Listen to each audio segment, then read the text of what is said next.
Hello mga kaibigan! Ngayon, gagawa tayo ng peanut bread gamit ang microwave, at ang pinakamaganda dito, wala tayong harina. Isang quick recipe na pwede sa mga nasa diet. 1 minuto at 30 segundo lang, at perfect na ang diet snack mo. Tara, simulan na natin!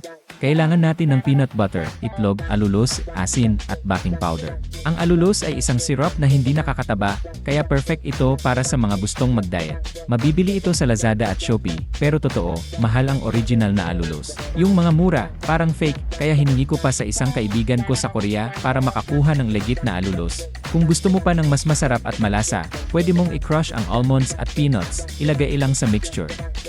Ngayon, ilalagay natin ang mixture sa isang baking dish, at ilalagay sa microwave. Iluto lang ng 1 minuto at 30 segundo, and voila! Super dali, di ba? Ang peanut bread natin ay ready na.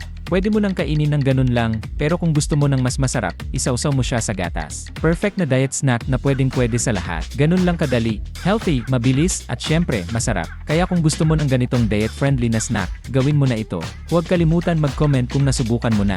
Hanggang sa muli, bye!